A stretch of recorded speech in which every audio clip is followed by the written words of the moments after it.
ચાલો વિદ્યાર્થી, આજે આપણે જે અનુમાનના જે 8 નિયમો છે તેની ચર્ચા કરવા જઈ રહ્યા છીએ, તેના રૂપની ચર્ચા કરવા જઈ રહ્યા છીએ. આ 8 રૂપ આપણને આવડતા હોવા જોઈએ, ફરજિયાત છે, તો જ આ પ્રકરણની અંદર આપણે સ્કોર કરી શકીએ, નહીતર એક પણ માર્ક્સ ન આવે. 8 નિયમ આવડતા છે એટલે આપણું જે 12 માર્ક્સનું પ્રકરણ છે એ 12 માર્ક્સ આપણને મળે છે. અનુમાનના 8 નિયમો કયા છે એની ચર્ચા આપણે આગળ કરી ગયા. ગુજરાતી નામ અને અંગ્રેજીમાં સંક્ષેપમાં. હવે અહીંયા આપણે એનું સંક્ષેપ નામના આધાર સાથે એના રૂપની વાત કરવાની છે. ગુજરાતી નામ તમે કાલે અને આગળના વિડીયોની અંદર જે 8 નામ છે એ તૈયાર કર્યા હશે, એની સાથે તમે અંગ્રેજી નામ પણ યાદ રાખ્યા હશે. તો આપણે પહેલા જોઈએ એમપી નો નિયમ, તેનું રૂપ. રૂપના આધારે આપણે દલીલો બનાવવાની છે, અને રૂપ હંમેશા શેમાં હોય છે તો કે બીજી એબીસીડી ના અક્ષરોની અંદર જ હોય છે. આપણે આ રીતે યાદ રાખવાનું છે, પી શરતી ક્યુ પી તેથી ક્યુ. આ એમપી ના નિયમનું રૂપ છે. ગુજરાતીમાં પૂર્વાંગના સ્વીકાર પરથી ઉત્તરાંગના સ્વીકારને લગતો નિયમ, તેનું રૂપ છે. આને આપણે આ રીતે યાદ રાખવાનું છે. હું તમને પૂછું કે બોલો એમપી ના નિયમનું રૂપ, તો એમપી નો નિયમ પી શરતી ક્યુ પી તેથી ક્યુ. ગુજરાતી નામ શું છે? પૂર્વાંગના સ્વીકાર પરથી ઉત્તરાંગના સ્વીકારને લગતો નિયમ. એ રીતે યાદ રાખવું તો આ રીતે, શરતીમાં પૂર્વાંગ અને ઉત્તરાંગ શબ્દ આવે તો પહેલા આવે પૂર્વાંગ અને કારક પછી આવે ઉત્તરાંગ.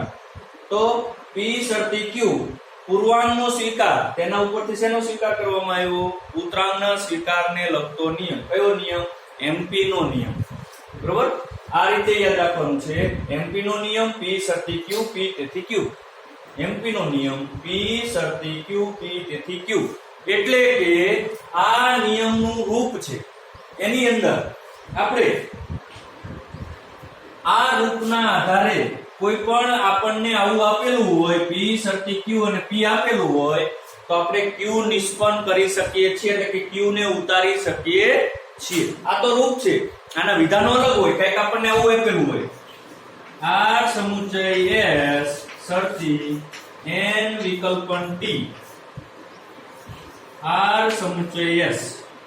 જો આપણને આટલું આપેલું હોય તો આ નિયમ પ્રમાણે, જો આપણે તો સર્વોપરી કારક જ જોવાનું છે, આને પી ધારી લ્યો, આને ક્યુ ધારી લ્યો, તો આ પી થશે.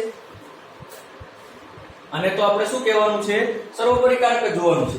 જો આપણને આવું આપ્યું હોય તો એના આધારે જો આપણે n વિકલ્પન t ની જરૂર હોય તો ઉતારી શકીએ. કયા નિયમ પ્રમાણે? તો કે એમપી ના નિયમ પ્રમાણે. એટલે આપણે આ રૂપ યાદ રાખવાનું છે. પી શરતી ક્યુ પી તેથી ક્યુ. આ જે છે એ વિધાનપરક પરિવર્તી છે, અને આ વિધાનપરક અચલ છે. તો વિધાનપરક પરિવર્તીની જગ્યાએ ગમે તેટલા વિધાનો મૂકી શકાય છે. બરોબર? સમજાણું? આપણે બનાવવાનું છે આવું, પણ આપણને આ રૂપ આવડતું હોવું જોઈએ. પી શરતી ક્યુ પી તેથી ક્યુ. એટલે કે પી શરતી ક્યુ આપણને આપેલું હોય અને પી આપેલું હોય તો આપણે ક્યુ ઉતારી શકીએ છીએ અહીંયા. એટલે કે આવું જો આપ્યું હોય એનું વિધાન, તો એમાંથી આવું આટલું આપેલું હોય તો આપણે આ નિયમ પ્રમાણે આ ઉતારી શકીએ છીએ. આગળ વાત કરીએ તો બીજો નિયમ જે છે તે એમપી નો નિયમ છે. જો મિત્રો ફરીથી કહું છું, ક્રમમાં યાદ રાખવાની કોઈ જરૂર નથી. બીજો નિયમ છે એમપી નો નિયમ છે. પી શરતી ક્યુ નિષેધ ક્યુ તેથી નિષેધ પી. પી શરતી ક્યુ નિષેધ ક્યુ તેથી નિષેધ પી. આ એમટી નો નિયમ કહેવાય છે. આપણે આ રીતે જ યાદ રાખવાનો છે. એમટી નો નિયમ પી શરતી ક્યુ નિષેધ ક્યુ તેથી નિષેધ પી. ગુજરાતી નામ શું છે? ઉત્તરાંગના નિષેધ પરથી પૂર્વાંગના નિષેધને લગતો નિયમ. ઉતરાંગા એના નિષેધ પરથી શેના નિષેધને લગતો? પૂર્વાંગના નિષેધને લગતો નિયમ, એમટી નો નિયમ યાદ આ રીતે રાખવાનો. P શરતી Q નિષેધ Q તેથી નિષેધ P. જો મિત્રો અહીંયા ઊંધું ન થવું જોઈએ. P શરતી Q નિષેધ P તેથી નિષેધ Q એવું ચાલે નહીં, એ ખોટું છે. P શરતી Q નિષેધ Q તેથી નિષેધ P. બરોબર? આ રીતે જ એમટી નો નિયમ થાય છે. જો આનું કોઈ વિધાન આપ્યું હોય તો આપણને દાખલા તરીકે આવું આપ્યું હોય R શરતી S શરતી N નિષેધ N આટલું આપેલું હોય તો આ નિયમના આધારે આપણે આને ઉતારી શકીએ. નિષેધ R શરતી S. બરોબર? આ એનું રૂપ છે, આ એનું વિધાન છે. આપણે આ વિધાન જ બનાવવાના છે. આ જે હું બનાવું છું ને એવું કોઈ પણ એક નિયમનું 2 માર્ક્સ ની અંદર પૂછાય પરીક્ષાની અંદર. બરોબર? એટલે આ એનું રૂપ છે, આ એનું વિધાન આવું બનશે. એટલે કે આપણે આને ધારવાના છે. બરોબર? સર્વોપરી કારકને ધ્યાનમાં રાખી P Q N એટલે Q છે, નિષેધ Q તેથી નિષેધ P. બરોબર? એટલે આપણે બીજો નિયમ જે છે એમટી નો તે પણ આપણે આ રીતે યાદ રાખીશું. ફરીથી એમપી નો નિયમ P શરતી Q P તેથી Q. એમટી નો નિયમ P શરતી Q નિષેધ Q તેથી નિષેધ P. ત્યારબાદ આવે છે HS નો નિયમ.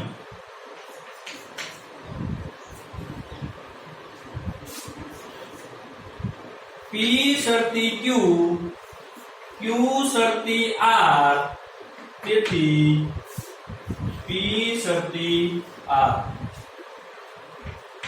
જો P શરતી Q અને Q શરતી R આપેલા હોય તો આપણે P શરતી R ઉતારી શકીએ છીએ. આ નિયમને યાદ રાખવા માટે 3 સાદા વિધાનોનો ઉપયોગ થયો P Q અને R. P શરતી Q પછી Q ને આગળ લાવવાનું Q શરતી R. ત્યારબાદ બંને Q ને સામસામે ઉડાડી દો. શું વધ્યું? P શરતી R. બરોબર? આ રીતે યાદ રાખવાનું. P શરતી Q Q શરતી R તેથી P શરતી R. આ નિયમને આ રીતે યાદ રાખી શકાય છે. અહીંયા હું એનું રૂપ વિધાન આપણે જોઈએ તો આવું હોઈ શકે. R સમુચ્ચય S શરતી N વિકલ્પન T N વિકલ્પન T શરતી D. બરોબર? તેથી હવે આટલું આપેલું હોય તો આમાંથી આપણે HS ના નિયમ પ્રમાણે આ બંને સરખા છે એટલે જતા રહીએ. શું વધ્યું? R સમુચ્ચય S શરતી D ઉતારી શકાય છે HS ના નિયમ પ્રમાણે. બરોબર? એટલે આપણે આ રૂપ પાકું કરવું જરૂરી છે. P શરતી Q Q શરતી R તેથી P શરતી R. ફરીથી બોલું છું, આને આ રીતે પાકું કરવાનું છે આપણે. અથવા તમને અહીંથી જ સમજાઈ જાય તો પાકું કરવાની જરૂર નથી, પણ પાકું એવું કરવાનું છે કે અડધી રાત્રે પણ આપણને આવડતું હોવું જોઈએ. P શરતી Q P તેથી Q. MP નો નિયમ MT નો નિયમ P શરતી Q નિષેધ P તેથી નિષેધ Q. HS નો નિયમ P શરતી Q Q શરતી R તેથી P શરતી R. ત્યારબાદ આપણે જોઈએ તો DS નો નિયમ આવશે. બરોબર ને? HS નો નિયમ એટલે ગુજરાતીમાં શું નામ છે? સોપાધિક સંવિધાનને લગતો નિયમ. હવે DS નો નિયમ, DS ના નિયમનું ગુજરાતી નામ શું છે? વૈકલ્પિક સંવિધાનને લગતો નિયમ. હવે એમાં જો વૈકલ્પિક સંવિધાન શબ્દ આવ્યો હોય તો વિકલ્પન જ આવે. P વિકલ્પન Q નિષેધ P અથવા નિષેધ Q બેમાંથી કોઈ પણ એક આપ્યું હોય તો પણ ચાલે. તેથી જો P વિકલ્પન Q નિષેધ P આપેલો હોય તો અહીંયા શું આવશે? Q. અને જો Q આપેલો હોય તો અહીંયા શું આવશે? P. જો નિષેધ અહીંયા લાગતો નથી. ખાસ ધ્યાન રાખજો મિત્રો. બરોબર? અહીંયા નિષેધ છે પણ જ્યાં સાબિત કરવાનું છે ત્યાં નિષેધ હોતો નથી. જો P વિકલ્પન Q નિષેધ P તેથી Q.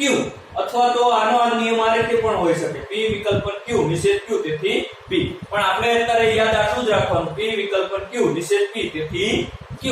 મગજમાં ઓટોમેટિક ફિટ થઈ જશે કે જો P ની જગ્યાએ Q હોય તો P ઉતારી શકાય છે. P વિકલ્પન Q નિષેધ P તેથી Q. બરોબર? આ જે 8 નિયમો છે તે આપણે તૈયાર કરવાના છે. જેમાંના આ 4 નિયમો આજે આપણે ચર્ચા કરવી છે, બાકીના 4 નિયમોની આગળ ચર્ચા કરવી છે. ચારે 4 નિયમો તમને સરસ રીતે આવડતા હોવા જોઈએ. આ 8 નિયમો જો તમને આવડી જશે તો આ આખું પ્રકરણ શીખવાડવાની જવાબદારી મારી. પણ 8 નિયમ ગમે ત્યારથી પૂછે, કોઈ પણ નિયમ વચ્ચેથી પૂછવામાં આવે કે બોલ ડીએસ નો નિયમ બોલ, રૂપ બોલ, તો તમે બોલી શકતા હો પી વિકલ્પ પર ક્યુ નિષેધ પી તેથી ક્યુ, તો જ તમે એમાં સફળ થઈ શકો. અને આટલું આવડશે એટલે બધું આવડી જશે. એની અંદર જે બુકની અંદર 2 પાના વચ્ચે, પ્રકરણ 3 ના 2 પાના વચ્ચે જેટલું આપ્યું છે બધું આના આધારે તમને આવડી જવાનું છે. એટલે આપણા માટે આ બહુ મહત્વનું છે. આ આવડવું જ જોઈએ. ફરીથી મિત્રો હું આ 4 નિયમનું ફરીથી હું અહીંથી ચર્ચા કરી જાઉં છું. તમને હું એમ કહું ઊભા થાવ, એચએસ નો નિયમ બોલો તો તમે બોલી શકતા હોવા જોઈએ પી શરતી ક્યુ, ક્યુ શરતી આર, તેથી પી શરતી આર. બરોબર? કોઈ એમ કે મને એમ નથી આવડતા, ક્રમમાં આવડે છે, એમ ચાલે નહીં. બધા નિયમો આપણને આવડતા હોવા જોઈએ. ગમે તે નિયમ પૂછાય, હજી 4 બાકી છે, એમાંથી કોઈ પણ હોય તો પણ આપણને આવડતો હોવો જોઈએ. એમપી નો નિયમ, ફરીથી એમપી ના નિયમનું રૂપ પી શરતી ક્યુ, પી તેથી ક્યુ. ગુજરાતી નામ શું છે? પૂર્વાંગના સ્વીકાર પરથી ઉત્તરાંગના સ્વીકારને લગતો નિયમ. ફરીથી એમપી નો નિયમ પી શરતી ક્યુ, પી તેથી ક્યુ. એમપી નો નિયમ ગુજરાતી નામ શું? ઉત્તરાંગના નિષેધ પરથી પૂર્વાંગના નિષેધને લગતો નિયમ, એમટી નો નિયમ. એમટી ના નિયમનું રૂપ પી શરતી ક્યુ, નિષેધ ક્યુ તેથી નિષેધ પી. એચએસ નો નિયમ પી શરતી ક્યુ, ક્યુ શરતી આર, તેથી પી શરતી આર. બરોબર? એચએસ ના નિયમને ગુજરાતીમાં શું કહેવાય છે? સૌપાધિક સંવિધાનને લગતો નિયમ કહેવાય છે. પી ફરીથી એચએસ નું રૂપ પી શરતી ક્યુ, ક્યુ શરતી આર, તેથી પી શરતી આર. હવે કોઈ એમ પૂછે તમને કે એમપી નો નિયમ બોલો, તો ગુજરાતી નામ નથી બોલવાનું, પણ આ રૂપ બોલવાના છે. બરોબર? ડીએસ વૈકલ્પિક સંવિધાનને લગતો નિયમ.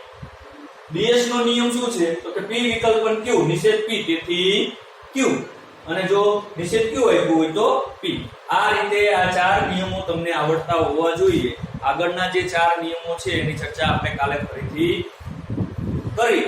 અને 8 નિયમનું રૂપ જો આપણને કડકડાટ આવડતું હશે, કોઈ પણ વચ્ચેથી પૂછે આવડતું હશે, તો આખું પ્રકરણ આપણને આવડી જવાનું છે. અને 12 માર્ક્સ જે છે એ આપણા ખીચામાં આવી જવાના છે.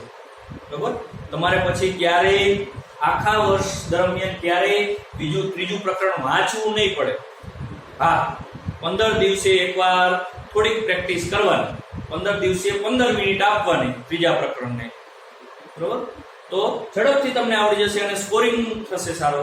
એટલે આ ખૂબ જ મહત્વનું છે. તમે શરૂ કરી દેજો, પાકું કરી જ નાખજો. કાલે આ 4 નિયમ આપણને આવડતા હોવા જોઈએ. બીજા 4 જો હું અત્યારે 8 નિયમ સાથે કરાવી શકતો હતો, પણ એટલા માટે નથી કરાવતો કે તમને આ 4 નિયમ કમ્પ્લીટ થઈ જાય પછી બીજા 4 નિયમ, પછી 8 નિયમનું આપણે સાથે ચર્ચા કરીશું. બરોબર? એટલે આ આપણને આવડતું હોવું જોઈએ. આજે આ તૈયાર કરવાનું છે. કાલે ફરીથી આપણે મળીશું. તે વિડીયોની અંદર બીજા 4 નિયમો જે અનુમાનના જે નિયમો 8 છે એમાંના 4 જે છે સીડી, સિંગ, કંજ અને એડ, આ 4 નિયમોની ચર્ચા આપણે આવતીકાલે ફરીથી વિડીયોની અંદર કરીશું. સારું મિત્રો, ખાસ ધ્યાન આપજો. આપણને આ બધું આવડતું હોવું જોઈએ. સાથે સાથે તમે આગળના 2 પ્રકરણ ભણીને આવ્યા છો તો એનું પણ રિફર કરતા રહેજો. બરોબર? એની પણ પ્રેક્ટિસ કરતા રહેજો, એટલે આપણને વાંધો આવે નહીં. સારું, અસ્તુ.